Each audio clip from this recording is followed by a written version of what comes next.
Coucou tout le monde, j'espère que vous allez bien. Aujourd'hui, nous allons parler du fameux triangle de Karpman, ce triangle infernal, et nous allons essayer de comprendre comment nous sommes entrés à l'intérieur de ce triangle et surtout comment en sortir. Bonjour à tous, je suis Nelly Gassian, psychanalyste holistique, psycho-énergéticienne, hypnothérapeute et bien d'autres choses encore, et je mets toutes mes compétences au service de votre bon épanouissement personnel. Pour ce faire, à votre disposition totalement offert, vous trouverez en lien en barre de description mon e-book pour être bien dans son corps, bien dans sa tête, bien dans sa vie, où je vous donne mes 5 clés justement pour favoriser ce mieux-être. Et puis vous trouverez également en lien un programme de soins pour débuter votre introspection. Suivront juste après tout un tas de programmes que j'ai établis et qui vous aideront à distance à penser à guérir vos blessures émotionnelles avec moi. Donc sans plus attendre, nous débutons cette vidéo, le triangle de Karpman. Quel est-il? Eh bien c'est un triangle infernal, un triangle psychologique, voire psychotique, totalement difficile à vivre, où nous finissons à un moment ou un autre dans notre vie sans avoir fait un travail introspectif, ou sans avoir été élevé dans cette liberté d'exister, nous finissons par y entrer. Il s'agit d'un triangle à 3 côtés. Au sommet, vous trouvez le bourreau. Sur les 2 angles, au niveau de la base, vous trouvez le sauveur et la victime. C'est-à-dire que vous pouvez vous cantonner à un seul rôle, à 2. Tout comme avoir les 3 selon la personne que vous avez en face de vous et selon votre histoire. Je m'explique.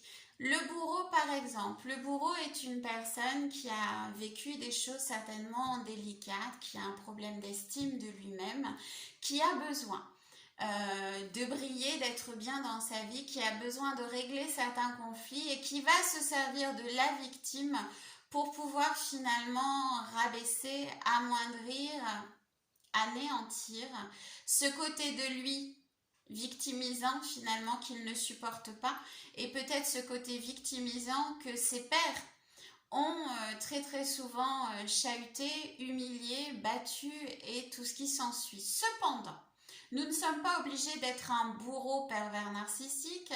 Nous sommes surtout qu'un pervers narcissique remplit généralement les 3 côtés du triangle. On y reviendra bien plus tard.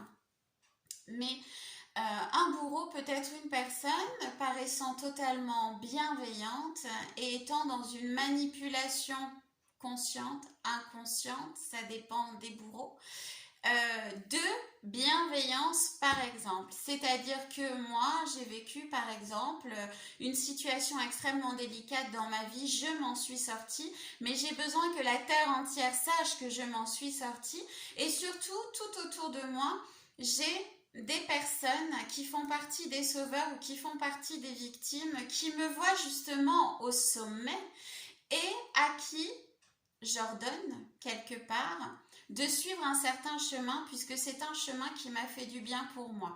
On pourrait croire cette personne bienveillante, mais cette personne est dans une manipulation. Et toute manipulation est forcément malveillante.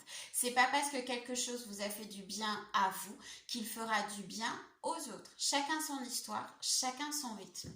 Et puis nous avons le sauveur. Le sauveur, eh bien, c'est celui qui veut sauver la terre entière. Et pourquoi il veut sauver la terre entière? Eh bien, pour pouvoir avoir l'amour dont il a tant manqué.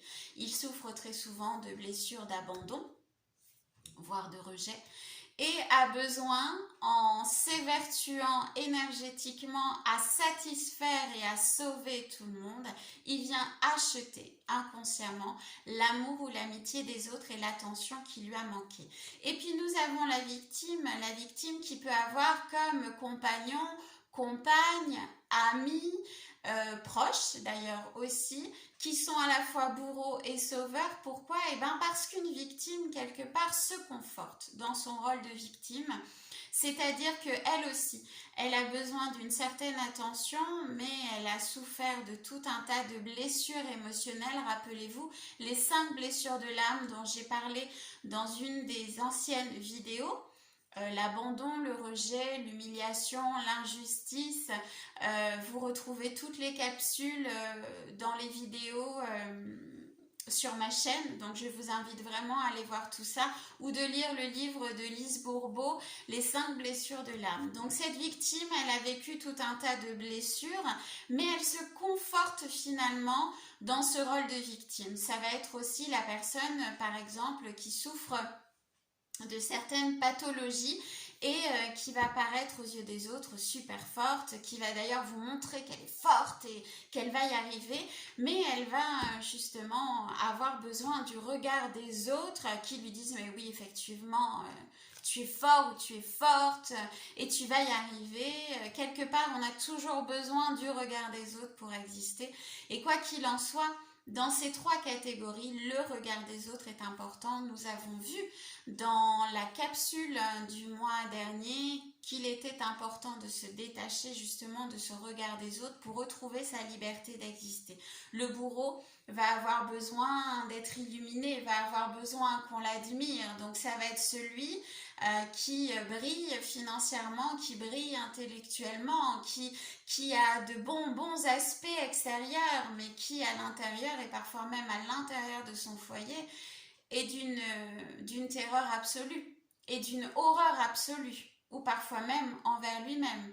Et puis on va avoir le sauveur qui lui a besoin d'être remercié, d'être vu comme un être assez exceptionnel, d'être aimé, on n'a pas le fait d'être adulé comme pour le bourreau, mais quoi qu'il en soit, on peut quand même avoir les trois côtés en nous. Hein. C'est comme ça selon les blessures que l'on a.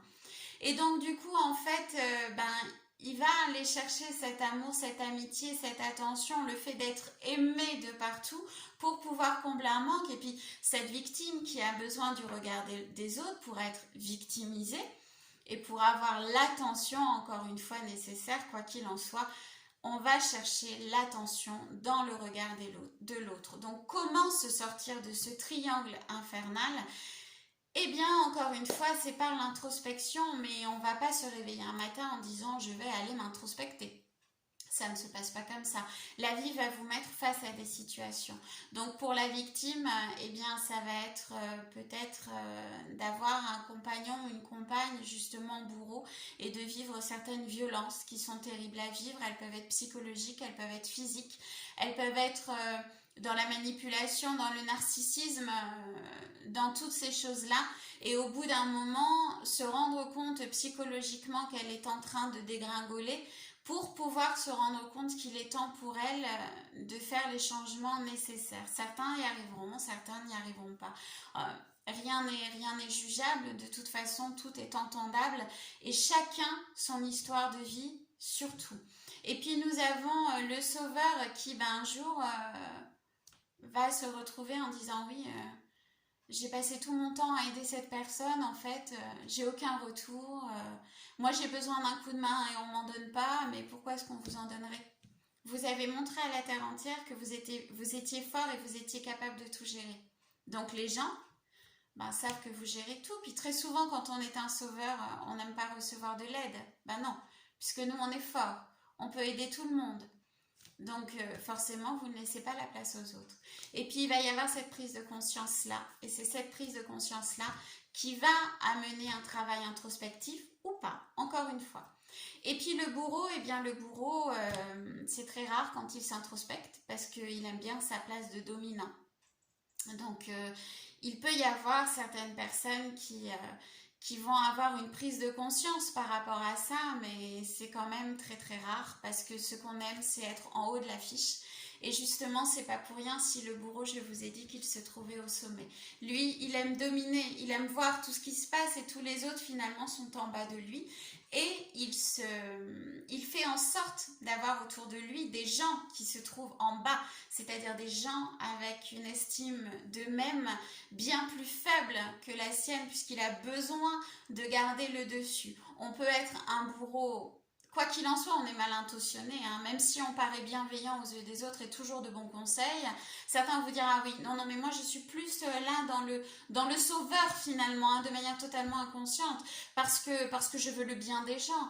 Mais oui, mais en poussant telle personne à faire telle chose, pardon, parce que ça vous a fait du bien à vous, vous êtes dans la manipulation inconsciente qui vous paraît bienveillante, mais quelque part non, vous êtes le bourreau.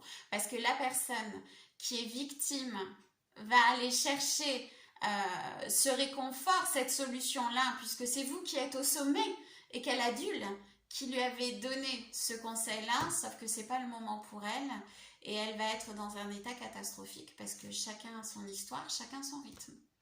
Voilà. Comment sortir de ce triangle infernal? Eh bien, il n'y a qu'une seule solution. Encore une fois, c'est l'introspection. De toute façon, c'est la clé de tout. Je sais que je vous le répète beaucoup, mais chacun son rythme, chacun sa histoire et chacun sa manière, surtout, de vivre cette introspection. L'idéal, c'est de trouver la personne qui nous convient le mieux, une personne qui nous aide à évoluer sur nous-mêmes et une personne qui favorise le détachement. Et on peut voir aussi tout un tas de personnes tout au long de sa vie parce que de tel âge à tel âge, par exemple, à telle étape de ma vie, j'ai besoin de régler telle blessure émotionnelle. À partir de telle étape de ma vie, c'est une autre blessure émotionnelle. On a toute notre vie pour introspecter. Mais l'idéal quand même, c'est de pouvoir se donner la liberté d'exister tel que l'on est le plus tôt possible. Voilà donc comment suis-je rentrée dans ce triangle infernal? Eh bien, par blessure émotionnelle. Et comment m'en sortir? Eh bien, par la remise en question et demander l'aide d'un thérapeute si nécessaire. Voilà, je vous fais de très très gros bisous et je vous dis à très vite. Gros bisous!